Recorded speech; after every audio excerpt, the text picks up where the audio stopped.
Well, howdy there, Internet people. It's Bo again. So, today we are going to talk about Trump and his potential vice president picks because we're at the point now he's going to have to make a decision soon, and we're starting to get some insight into who he is looking at and the type of candidate he wants.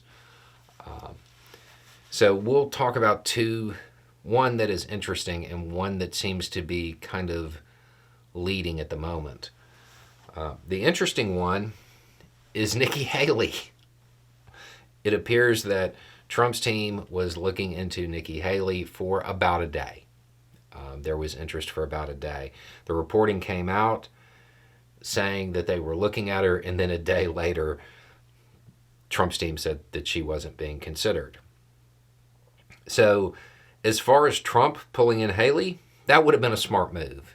She's still pulling 20% of the vote, even though, she suspended her campaign a while ago. It is clear that there are a lot of Republicans who would prefer Haley. It's, in hindsight, it probably would have been smarter for the Republican Party to nominate her. So he could bring her on and hopefully shore up his numbers within the Republican Party.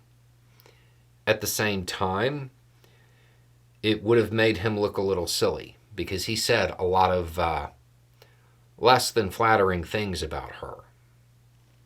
So that's something he could get over because most of his base wouldn't care. But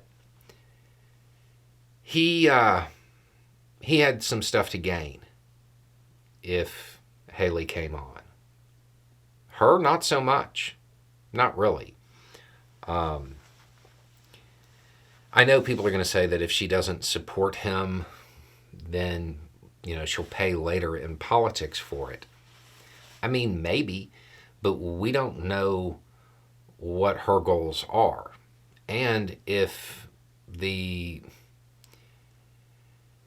MAGA does not win this election, that's probably it.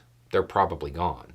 And if she ties herself to them, well, what matters later doesn't really matter because she will be the losing candidate with a brand of the Republican Party that is fading. And their policy positions differ. Their way of doing things differs. If she steers clear of him, she has a chance at other offices later. And I would say she has that chance even if she does upset the MAGA base. So while it might have helped Trump, there's not really much in it for her except for risk.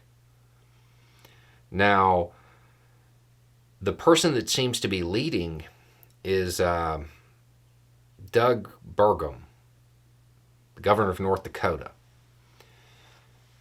Now, kind of a political novice. Wasn't really in politics. And I want to say in 2016, just decided to run for governor.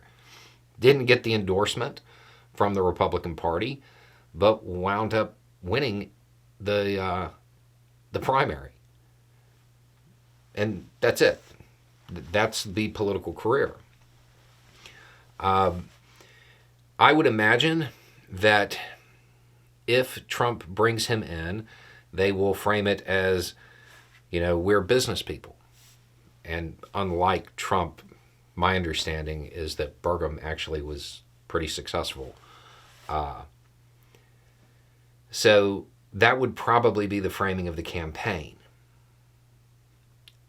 It is probably also beneficial for Trump to have somebody who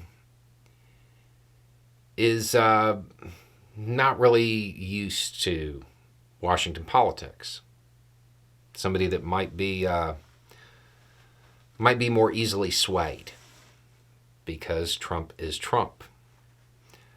So it appears right now that the governor of North Dakota is kind of leading the pack. There are other people that have been mentioned, but it seems as though maybe they weren't really performing as well during their auditions, for lack of a better word.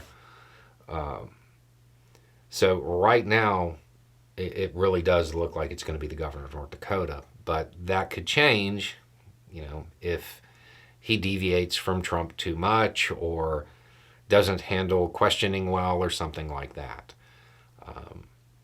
But Trump is going to have to make a decision soon, and it's probably going to be pretty consequential. It'll also, not just as far as Republican voters and independents, but it'll probably also give us some insight into how he plans on running the campaign. Anyway, it's just a thought. Y'all have a good day.